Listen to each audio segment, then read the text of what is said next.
Shalom, Bapak Ibu dan Saudara yang terkasih dalam Tuhan, kita bersyukur pertolongan Tuhan dalam hidup kita hingga saat ini tidak terasa.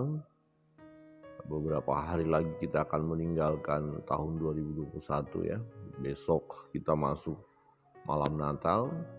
Semua karena kemurahan Tuhan, karena kasih Tuhan. Pembacaan kita dalam kitab Yesaya pasal 63, ya, kelanjutan dari pembacaan sebelumnya. Ini memang berbicara tentang pemeliharaan Tuhan atas umat itu, walaupun umat pilihan ini mengalami disiplin ya, tetapi bangsa-bangsa yang menganiaya umat Israel, umat Yehuda, tidak luput daripada hukuman daripada Tuhan ya. Karena ini janji Tuhan kepada Abraham, yang memberkati Abraham akan diberkati, yang mengutuk Abraham akan terkutuk. Salah satunya kalau kita lihat hukuman pembalasan ya kepada Edom. Supaya Edom, kalau kita lihat sejarah, memang masih saudara daripada Israel ya. Edom itu keturunan daripada Esau. Ya, kemudian kita lihat bahwa Edom pun melakukan hal yang jahat kepada orang Israel. Firman Tuhan di ayat 1 dalam Yesaya pasal 63, perikopnya dikatakan hukuman pembalasan atas Edom itu ya. Siapa dia yang datang dari Edom? Yang datang dari Bosra dengan baju yang merah. Dia yang bersemarak dengan pakaiannya, yang melangkah dengan kekuatannya yang besar. Akulah yang menjanjikan keadilan dan yang berkuasa untuk menyelamatkan. Mengapa pakaianmu semerah itu dan bajumu seperti baju pengirik buah anggur? Aku seorang dirilah yang melakukan pengirikan, dan dari antara umatku tidak ada yang menemani aku. Aku telah mengirik bangsa-bangsa dalam murkaku, dan aku telah menginjak-injak mereka dalam kehangatan amarahku. Semburan darah mereka memercik kepada bajuku, dan seluruh pakaianku telah tercemar. Sebab hari pembalasan telah kurencanakan, dan tahun penuntutan bela telah datang. Aku melayangkan pandanganku, tidak ada yang menolong. Aku tertegun, tidak ada yang membantu. Lalu tanganku memberi aku pertolongan, dan kehangatan amarahku itulah yang membantu aku.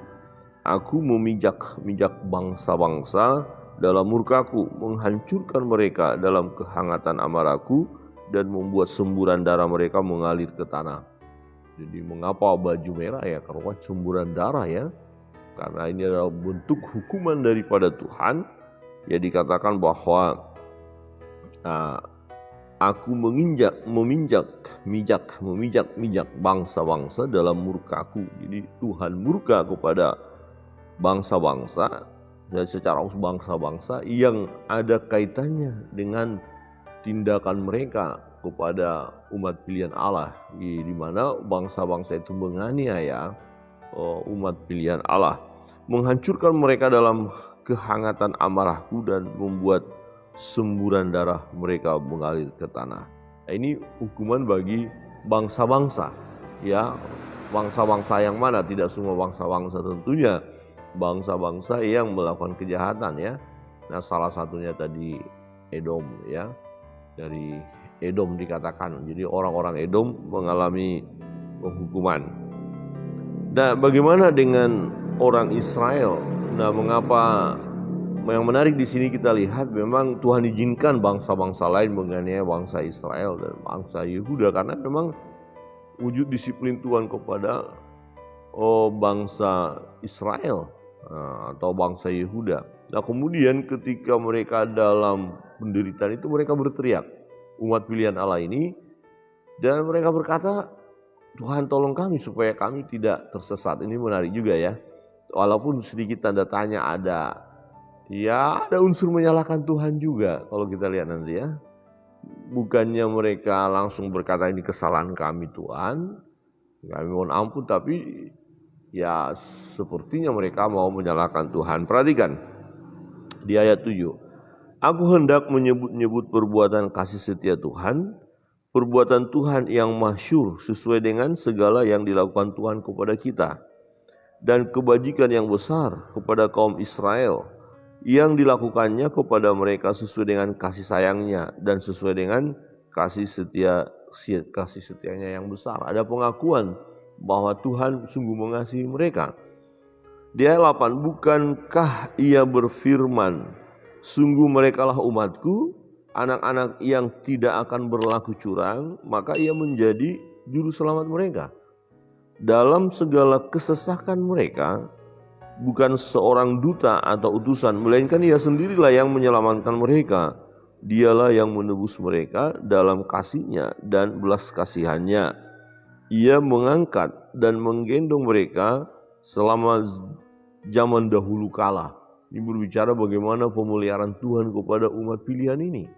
Ya, sangat-sangat luar biasa pertolongan Tuhan, penyertaan Tuhan di dalam hidup umat ini. Nah, di ayat 10, menarik ya. Tetapi mereka memberontak dan mendukakan Roh Kudus-Nya.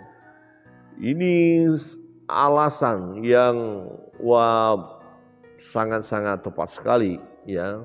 Mengapa umat Israel dan umat Yehuda masuk dalam pembuangan, padahal umat ini kan umat pilihan yang dikasihi Tuhan. Ya, seperti tadi dikatakan, digendongnya umat ini, dikasihinya. Tapi persoalan ada pada umat yang meninggalkan Tuhan, ya, yang mendukakan Roh Kudus-Nya, ya, yang memberontak.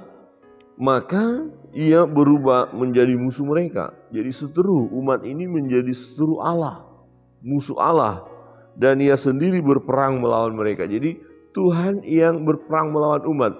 Waktu umat diizinkan oleh Allah mengalami penderitaan, mengalami tekanan oleh bangsa-bangsa lain, mereka mencoba melawan.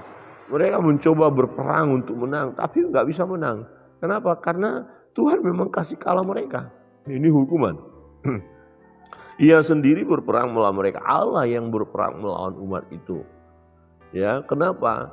Ya, karena pemberontakan mereka. Mereka mendukakan Roh Kudus. Ya, lalu teringatlah mereka kepada zaman dahulu kala, zaman Musa, hambanya itu. Di manakah dia yang membawa mereka naik dari laut bersama-sama dengan pengembala kambing dombanya? Di manakah dia yang menaruh Roh Kudus-Nya dalam hati mereka? Jadi umat itu teringat, loh, di mana Tuhan? Bukankah Tuhan sudah menolong kita pada zaman Musa? Bukankah kita melewati laut itu? Ya, kita dipeliharanya. Loh, kok sekarang di mana dia? Kira-kira gitu ya.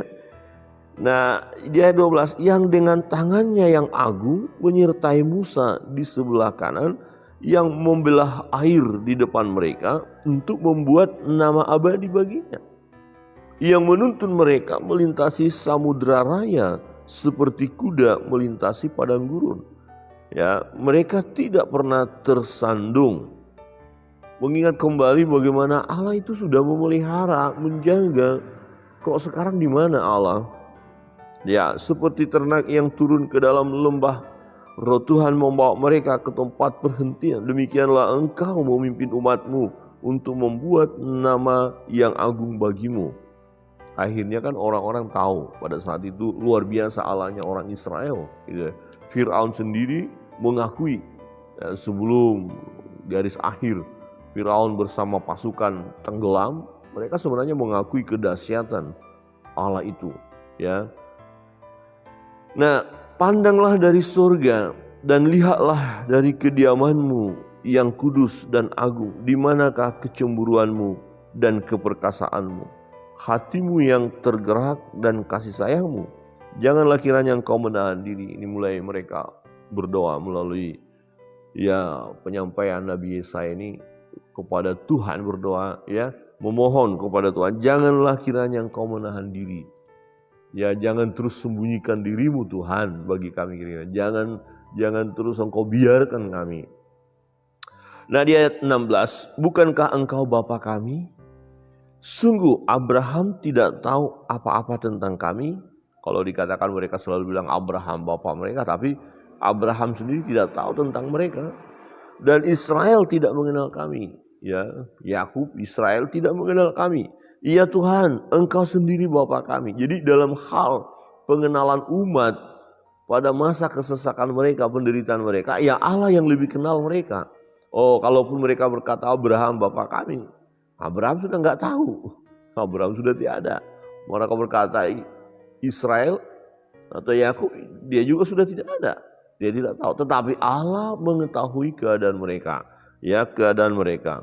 Nah, namun dikatakan namamu ialah penebus kami sejak dahulu kala.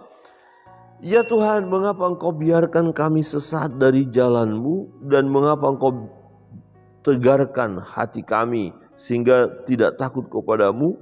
Kembalilah oleh karena hamba-hamba-Mu, oleh karena suku-suku milik kepunyaan-Mu. Nah, ini yang saya katakan tadi. Ya, ada unsur menyalahkan Tuhan. Loh, Tuhan, kenapa Engkau menegarkan hati kami? Mengapa Engkau biarkan kami sesat? Sebenarnya Tuhan tidak biarkan sesat. Ya, Tuhan sudah utus nabi-nabi untuk mengingatkan mereka. Memang mereka yang tegar tengkuk. Mengapa akhirnya Tuhan tegarkan hati mereka? Karena mereka sudah tegar tengkuk. Ingat waktu setelah Nabi Yesaya berbicara, ya kemudian berbicara lagi Nabi Yeremia, kemudian berdoa supaya diluputkannya hukuman itu supaya tidak jadi. Waktu Yeremia berdoa kepada Tuhan, Tuhan bilang udah nggak usah berdoa, sudah jatuh, putusan sudah jatuh, mereka akan dihukum. Ya itu. Jadi kenapa sampai putusan Allah mereka masuk dalam penghukuman? Karena ketegaran hati mereka. Jadi bukan Tuhan mau mempermainkan umat itu, ya tak tegarkan hatimu ya, tak keraskan ya. Bukan, karena mereka sudah hati keras, ya udah sekalian. Kamu gak mau bertobat, ya sudah, dihukum dulu. Nah, tetapi sebenarnya ini satu seruan kepada Allah. Ya mereka mau bertobat, kira-kira begitu kalau kita lihat. Ya Tuhan, mengapa Engkau biarkan kami sesat dari jalan-Mu? Nah, sebenarnya lebih tepat kalau mereka berkata, Tuhan tolonglah kami, bawa kami supaya kami tidak tersesat lagi. Saat ini kami sudah tersesat Tuhan, tarik kami dari jalan yang sesat itu. Ya, nah hanya sedikit pengungkapan yang agak berbeda ya. Mengapa Engkau biarkan kami sesat dari jalan-Mu? Tuhan bisa bilang, siapa yang buat kamu sesat? Emangnya aku menyesatkan kamu? Tuhan tidak pernah menyesatkan jalan kita, jalan umatnya. Amin. Tuhan gak pernah loh, ini tak alihkan kamu ke jalan yang sesat ini. Enggak, kira-kira begini. Pada saat ini Tuhan Yesus berkata, Akulah jalan dan kebenaran dan hidup. Ya, Dialah jalan itu. Maka ketika kita menerima Yesus sebagai Tuhan dan Juru Selamat kita, secara pribadi, ketika kita mengikut Yesus, mengikut Kristus, kita tidak akan tersesat. Ya Tuhan bilang, mari datang kepada aku. Tapi orang-orang yang tidak datang kepada Yesus, orang-orang yang tidak mau berjalan bersama dengan Yesus, mereka berada pada jalan yang sesat. Jadi bukan Tuhan Yesus menyesatkan mereka, mereka yang tidak mau datang kepada Yesus. Nah itu kira-kira. Jadi kalau saudara dan saya datang kepada Yesus, kita memiliki keputusan yang tepat. Akulah jalan dan kebenaran dan hidup, kata Yesus. Tidak ada seorang pun yang sampai kepada Bapa. Dengan kata lain, tidak ada seorang pun yang sampai ke surga kalau tidak melalui Yesus. Jadi jalan yang benar, yang tidak sesat itu adalah melalui Yesus. Nah, jadi kita ikut Yesus, maka kita tidak akan sesat. Nah, orang-orang yang di luar Yesus nggak boleh dong berkata, ya jangan biarkan kami pada jalan yang sesat ini. Tuhan nggak biarkan. Ya Tuhan sudah kasih tunjuk jalan itu. Masalahnya pada kita, mau nggak kita mengikuti jalan itu? Ya jangan engkau biarkan kami, kata umat itu. Sebenarnya Tuhan tidak pernah membiarkan ya umat berjalan pada jalan yang sesat. Ketika mereka berjalan pada jalan yang sesat, perhatikan Tuhan selalu berbicara kepada mereka melalui nabi-nabinya. Tetapi kitab suci berkata bahwa mereka menolak nabi Allah, mereka menolak firman Allah, mereka menolak Allah. Nah akhirnya Allah tegarkan hati mereka, keraskan hati mereka, sehingga disiplin itu pun mereka alami. Dan mengapa engkau tegarkan hati kami sehingga tidak takut kepadamu? Jadi kira-kira begini, Tuhan Engkau kan yang tegarkan hati kami sehingga kami tidak takut Engkau. Wah, ini lagi-lagi menyalahkan Tuhan. Apa dasar Tuhan tegarkan hati mereka? Kalau saudara nanti belajar itu salah satu contoh Fir'aun. Ada ayat yang berkata Tuhan tegarkan hati Fir'aun. Nah, tapi bukan berarti Fir'aun menjadi alat mainan di tangan Tuhan sebagai permainan Tuhan. Tidak. Dasarnya adalah ketegaran hati Firaun sendiri, ya gitu loh. Ya. Nah, pun demikian dengan umat ini. Maka dikatakan umat ini kan umat yang tegar tengkuk. Jadi karena nggak mau bertobat ya sudah sekalian gitu. Nah, di dalam kitab Roma nanti kita bisa pelajari itu. Akhirnya Tuhan membiarkan mereka di dalam kesesatan mereka. Ya, ketegaran mereka. Ya sekalian gitu ya. Karena memang dasarnya mereka tidak mau bertobat. Tetapi dalam pembacaan kita saat ini umat ini menyadari maka dikatakan kembalilah oleh karena hamba-hambamu, oleh karena suku-suku milik kepunyaanmu. Jadi Tuhan, kami kan kepunyaanmu, kami ini umat pilihanmu. Ya tolonglah kami supaya kami tidak berada di dalam kesesakan ini lagi, supaya tidak ada dalam penderitaan ini lagi. Nah artinya ada perubahan hidup mereka menyadari siapa Tuhan. Kalau tadinya kan enggak. Saudara pelajari tadinya enggak, mereka masih penyembah berhala loh. Mendukakan roh Allah. Nah tapi setelah didisiplin baru mereka ingat sejarah bagaimana nenek moyang mereka dipimpin oleh Musa keluar dari tanah Mesir. Mereka tahu akhirnya Allah kita Allah yang hebat. Baru mereka menyembah Allah, baru mereka datang kepada Tuhan. Ayat 18 berkata begini, mengapa orang-orang fasik menghina tempat kudusmu, para lawan kami memijak-mijak bait kudusmu. Ini mengingatkan kita nanti, ini pada saat Yesaya bicara belum terjadi ya, bahwa memang Yerusalem, bait Allah akan diporak-porandakan. Jadi jauh sebelumnya, kurang lebih 100 tahun ya setelah Nabi Yesaya ini bicara, itu terjadi. Jadi bait Allah akan dihancurkan yang dibangun oleh Salomo, Yerusalem akan dihancurkan dan mereka dibuang. Jadi siapakah orang-orang fasik itu? Bangsa Babel. Ya. Nah, keadaan kami seolah-olah kami dari dahulu kala tidak pernah berada di bawah pemerintahanmu, seolah-olah namamu tidak pernah disebut atas kami. Ya, seolah-olah lo mana Tuhanmu mana, kira-kira begitu. Seolah-olah mereka tidak pernah dipelihara oleh Tuhan, padahal Tuhan pelihara mereka. Tuhan hebat. Nah ini merupakan seruan, ungkapan isi hati daripada umat itu, dan nanti memang akan Allah pulihkan. Ya, Allah tidak pernah membiarkan umatnya tersesat. Ini garis bawahnya, tidak pernah. Mengapa akhirnya mereka tersesat? Karena mereka mengikuti jalan mereka sendiri. Apakah sudah diberitahu jalan yang benar? Sudah. Apakah sudah diingatkan mereka tentang dosa mereka? Sudah. Apakah sudah diingatkan supaya mereka bertobat? Sudah. Tetapi mereka mentegarkan hati mereka. Yang tegar hati akhirnya Tuhan keraskan sekalian. Ya, tetapi Tuhan tidak pernah mengeraskan hati orang loh. Orang ini baik-baik, nah tak kerasin deh hatinya. Enggak. Justru yang memang ketegaran hati orang itu. Ya, saudara yang terkasih dalam Tuhan, kita lihat Tuhan itu adil, Tuhan Maha Pengasih. Ya, dikatakan bahwa kembalilah oleh karena hamba-hambamu dan oleh karena suku-suku milik kepunyaanmu. Memang Tuhan tidak pernah meninggalkan. Nah, Tuhan akan memulihkan. Ketika Tuhan akan memulihkan. Ya, setelah pertobatan itu, Bapak Ibu saudara yang terkasih dalam Tuhan, itu pun terjadi dalam hidup kita. Manakala kita mengikuti jalan kita sendiri dan tidak mau tahu tentang petunjuk-petunjuk dari Tuhan, atau dengan kata lain manakala kita tersesat oleh karena ulah kita sendiri, ya jangan salahkan Tuhan. Ya. Tetapi yang penting menyadari, loh saya salah jalan ini, saya keliru ini, berhenti, stop, jangan teruskan jalan yang salah itu, berbaliklah, ya bertobatlah. Ya seperti lagu itu ya, bertobatlah dan datang pada Yesus. Nah bertobat. menyadari, oh salah saya salah jalan. Tapi berapa banyak orang menyadari dia sedang salah jalan? Kapan orang itu menyadari dia salah jalan? Setelah jalan itu yang dia tempuh itu membuat dia hancur. Setelah di jalan yang dia tempuh itu dia mulai kesesakan.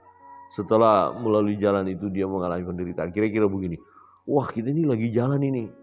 Padahal jalan yang salah, tapi karena mulus, baik, kita tancap terus naik mobil ini ya. Wah kita bilang gak ada masalah ini jalan yang benar. Setelah di tengah-tengah kok jalan ini makin kacau ya, makin runyam ya. Nah ternyata banjir besar di sana. Waktu banjir besar mobil kita tenggelam. Baru kita bilang, oh salah jalan kita. Ya jadi tenggelam dulu baru sadar salah jalan. Ini yang sering kali terjadi. Jadi ini peringatan ya Bapak Ibu, jangan sampai tenggelam dulu ya. Coba lihat kiri kanan ada katakan, jangan sampai tenggelam dulu ya.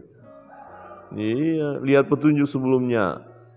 Ya, saya pernah bawa kendaraan, ini kesalahan saya. Ya, padahal sudah ada sarana Google Map. Di Google Map itu bagus ya, diberitahu jalan-jalan yang macet total. Nah, perasaan saya ini lagi-lagi ya, perhatian. Perasaan saya jalan itu akan longgar gitu, akan mulus. Memang lebih cepat, jauh lebih cepat dan itu sudah biasa saya ikut jalan itu, sudah terbiasa saya. Nah, waktu datang ke tempat itu saya jalan yang lain juga bagus. Tapi memang itu sering macet, tapi kok kali itu enggak macet. Nah jam-jam tertentu macet, saya pikir nanti akan macet jalan itu. Jadi saya ambil jalan alternatif. Nah istri saya bilang kenapa enggak jalan dari tadi Pak? Enggak, ini yang lebih dekat. Wah dengan perasaan sok pede ya, percaya diri. Tahu-tahu sampai di jalan itu macet, ada orang sembahyang, macet sekali. Nah kita merayap, nah akhirnya baru setelah itu terpikir, kenapa enggak buka Google Map tadi ya? Ya terlambat. Jadi ini kita sering kali seperti itu. Sudah mentok dan nggak bisa buat apa-apa, baru nyadar. Baru nyadar iya ya kita salah. Ya sudah terima kenyataan. Akhirnya setengah jam menjadi 1,5 jam perjalanan. Waduh, ini melelahkan. Saudara yang terkasih dalam Tuhan, segera sadar. Yang sedang berjalan pada jalan yang sesat berhenti, balik arah. Ya, lihat petunjuk. Petunjuknya mana? Firman Allah, suara Tuhan. Saudara yang terkasih dalam Tuhan, Tuhan tidak pernah mengeraskan hati umat, hati kita. Ya, hati kita yang dasarnya keras akhirnya dikeraskan. Nah, bagi kita yang merasa keras kepala, susah dibilangin, ya bertobat dong. Ya, bertobat. Tuhan, aku mau bertobat, berikan aku hati yang lemah lembut. Berikan aku hati yang mau mengikuti suaramu Tuhan. Jangan hatiku ini keras terus. Kayak batu gitu ya. Hancurkan hatiku yang keras ini Tuhan. Dan Tuhan bilang bisa, karena firman Tuhan itu seperti palu yang menghancurkan. Ya, sekeras apa batu itu. Kalau palu itu pukul terus hancur juga. Jadi jangan berkata, ini kadang-kadang ada seseorang berkata, inilah aku. Wah, pokoknya aku. Wah, ini keras banget. Ya, tapi ketika dia datang sungguh-sungguh kepada Tuhan, menyembah Tuhan, nah tuh, ya tetangga sebelah bilang mewek juga dia. Nangis juga di hadapan Tuhan. Hancur juga hatinya kan. Jadi di hadapan Tuhan kalau kita sungguh-sungguh datang, ya Tuhan lembutkan ya. Tuhan hancurkan hati yang keras itu. Dan memang harus hancurkan hati yang keras itu. Jangan bangga dengan hati yang keras. Ya, Tuhan tidak mengeraskan hati. Justru Tuhan melembutkan hati kita. Datang kepada Tuhan. Bapak Ibu Saudara yang terkasih dalam Tuhan. Kebenaran firman Tuhan ini mengingatkan kita bahwa kita adalah umat pilihannya, umat yang dikasihinya. Ya, umat di mana kita ini ya ada di hati Allah. Ya gitu, ada di hati Allah. Tuhan tidak pernah membiarkan kita, Tuhan tidak akan pernah mentelantarkan kita. Sejauh kita meresponi firman Allah, sejauh kita mau bertobat, Tuhan akan pulihkan hidup kita, Tuhan akan berkati kita, Tuhan akan berikan sukacita yang melimpah dalam hidup kita. Bahkan orang lain melihat bahwa Tuhan ada dalam hidup kita, bahwa Tuhan menyertai kita, bahwa kuasa Tuhan nyata di dalam hidup kita. Bapak Ibu Saudara yang terkasih dalam Tuhan, sebentar lagi kita meninggalkan tahun 2021. Kita akan masuk di tahun 2022. Kita tidak tahu apa yang akan terjadi ke depan. Tetapi kalau di tahun ini Tuhan sudah pelihara, Tuhan tolong kita. Jangan ragukan penyertaan Tuhan, pertolongan Tuhan di tahun yang akan datang. Tetap kita bersukacita. Yang terpenting adalah dengar suara Tuhan. Ikuti petunjuk Tuhan. Berjalanlah pada jalan yang benar, jangan pada jalan yang sesat. Tuhan Yesus memberkati kita.